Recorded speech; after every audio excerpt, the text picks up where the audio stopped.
Morning students, आज आप लोगों के पहला क्लास है हिंदी का, तो आप लोगों को वेलकम करता हूं। आप लोगों को पहला चैप्टर व्याकरण से मैं पढ़ाने जा रहा हूं। चैप्टर का नाम है भाषा, लिपि और व्याकरण। मेरे प्यारे बच्चों, इससे पहले आप लोग क्लास 7 में भी भाषा, लिपि और व्याकरण पढ़ चुके हैं। तो पुनः मैं पढ़ाने का प्रयास कर रहा हूं, आप लोग ध्यान से समझने का कोशिश कीजिएगा। भाषा, भाषा क्या है मेरे प्यारे बच्चों? भाषा वो साधन है जिसके सहायता से हम अपने मन के भावों को, विचारों को व्यक्त कर सकते हैं दूसरों के सामने, या दूसरे के मन के भावों, विचारों को भाषा की सहायता से हम समझ सकते हैं। तो भाषा वो साधन है जिसके सहायता से, जिसके माध्यम से हम अपने भावनाओं को, विचारों को दूसरे के समझ प्रकट करते हैं। अब प्रश्न आती है कि भाषा कितने प्रकार के होते हैं? मेरे प्यारे बच्चों, भाषा देखा जाए तो 3 प्रकार के होते हैं, लेकिन इसका मुख्य प्रकार 2 ही माना जाता है। वो 2 कौन से हैं? तो पहला नंबर है मौखिक भाषा। मौखिक भाषा। दूसरा नंबर है लिखित भाषा।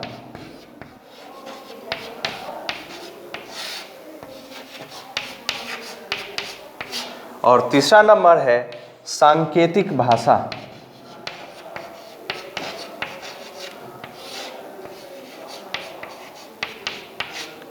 चूंकि सांकेतिक का क्षेत्र जो होता है व्यापक नहीं होता है, इसीलिए इस भाषा का उतना महत्व नहीं दिया गया है, क्योंकि सांकेतिक भाषा के सहायता से हम अपने संपूर्ण भावनाओं को संपूर्ण ढंग से व्यक्त नहीं कर सकते हैं, या दूसरे के भावनाओं को संपूर्ण रूप से, सही रूप से ग्रहण नहीं कर सकते हैं। इसलिए सांकेतिक भाषा का महत्व उतना नहीं है, लेकिन मौखिक भाषा और लिखित भाषा का महत्व अधिक है, और इन दोनों भाषाओं का प्रयोग भी अधिक रूप में होता है।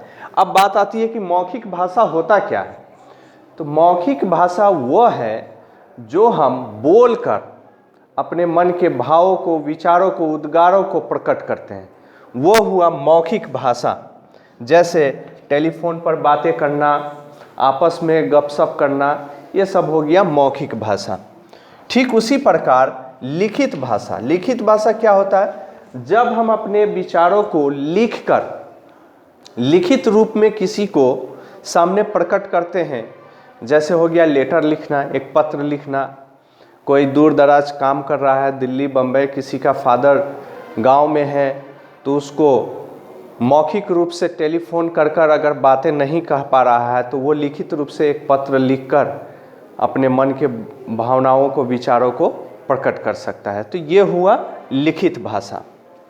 तो मौखिक और लिखित, आशा करता हूँ आप लोग समझ गए होंगे। अब बात आती है कि भाषा में मातृभाषा क्या होता है और राष्ट्रभाषा क्या होता है। तो मातृभाषा वो भाषा है मेरे प्यारे बच्चों, जो कि एक बच्चा 0 वर्ष से लेकर 5 इयर्स, 6 इयर्स, 7 इयर्स, जब वो छोटा होता है, एक शिशुअवस्था में रहता है, उस समय जब अपने माँ से पहला भाषा जो ग्रहण करता है, उसे ही हम कहते हैं मातृभाषा। और राष्ट्रभाषा क्या है? एक कोई राष्ट्र, कोई देश विशेष रूप से, खास रूप से एक भाषा को राष्ट्रभाषा बनाता है। जैसे भारतवर्ष में हिंदी को राष्ट्रभाषा के रूप में स्वीकार किया गया, उसी तरह दूसरे देश में भी अपने अपने विशेष रूप से, खास रूप से किसी एक भाषा को मान्यता दिया गया है कि ये राष्ट्रभाषा है। अब प्रश्न आती है कि राष्ट्रभाषा हिंदी को कब बनाया गया? राष्ट्रभाषा के रूप में हिंदी को कब बनाया गया, कब स्वीकार किया गया? तो राष्ट्रभाषा के रूप में हिंदी को 14 सितंबर 1949 को स्वीकार किया गया, और हमारे इंडियन कॉन्स्टिट्यूशन में इसका 343 अनुच्छेद में इसका वर्णन दिया गया है। तो इस ढंग से देखा जाए तो एवरी ईयर 14 सितंबर को हम लोग हिंदी दिवस के रूप में हिंदी दिवस को मनाते हैं। अब बात आती है कि भाषा और बोली में फ़र्क क्या है। तो ये बोली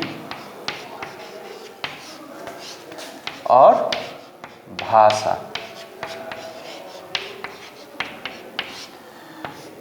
बोली मेरे प्यारे बच्चों, ये किसी एक क्षेत्र विशेष में बोले जाने वाले भाषा है। इसका क्षेत्र सीमित होता है, इसमें लिखित साहित्य का अभाव है, यानी कि इसमें लिखित साहित्य नहीं मिलता है। लेकिन देखा जाए भाषा में लिखित साहित्य मिलता है, प्लस इसमें क्या है कि इसका क्षेत्र व्यापक होता है। तो भाषा और बोली में यदि प्रश्न आ जाए कि भाषा और बोली में अंतर क्या है, तो बोली एक क्षेत्र विशेष में बोली जाने वाली भाषा है, इसका क्षेत्र सीमित होता है, जबकि भाषा का क्षेत्र व्यापक होता है और इसका क्षेत्र व्यापक होता है। भाषा में लिखित साहित्य मिलते हैं, बोली में नहीं है। अब आती है कि लिपि क्या है। तो लिपि वो ढंग है, वो तरीका है जो किसी भाषा को लिखने में सहायता करता है। यानी कि लिपि जो है एक प्रकार का ढंग है, उसका तरीका है। और अलग अलग भाषाओं के अलग अलग लिपि होते हैं। जिस तरह से हिंदी का लिपि देवनागरी है, नेपाली का लिपि देवनागरी है, पंजाबी इन लोगों का लिपि जो है गुरुमुखी है। उसी तरह देखा जाए तो इंग्लिश का लिपि जो है रोमन है। तो अलग अलग भाषाओं के लिपि अलग अलग होते हैं। आप लोगों के पुस्तक में इसका वर्णन दिया गया है। एक साइड में भाषाओं का नाम दिया गया है, एक साइड में लिपियों का नाम दिया गया है। तो उस पेज को थोड़ा गौर से देखिएगा आप लोग। अब बात आती है कि व्याकरण क्या है। मेरे प्यारे बच्चों, व्याकरण वो शास्त्र है जो कि हमें किसी भी भाषा का शुद्ध रूप पढ़ना लिखना सिखाता है। शुद्ध रूप का ज्ञान हमें व्याकरण देता है। अर्थात यदि हमारा व्याकरण सही नहीं रहेगा, शुद्ध नहीं रहेगा, तो हमारा भाषा भी गलत होगा। तो भाषा को शुद्ध रूप से लिखने पढ़ने के लिए हमें व्याकरण का ज्ञान होना अत्यंत ही आवश्यक है। तो व्याकरण के परिभाषा इस तरह से होते हैं कि व्याकरण वह शास्त्र है जिसके सहायता से हम किसी भी भाषा को शुद्ध रूप से लिखना पढ़ना सीख सकते हैं। तो व्याकरण का भाषा में बहुत ही महत्व है मेरे प्यारे बच्चों। तो इस तरह से आपका ये पहला चैप्टर भाषा, लिपि और व्याकरण आज कंप्लीट हो गया। अगले क्लास में आप लोगों को इससे रिलेटेड गृह कार्य देंगे और उसका एक्सप्लेनेशन अगले क्लास में करेंगे। धन्यवाद।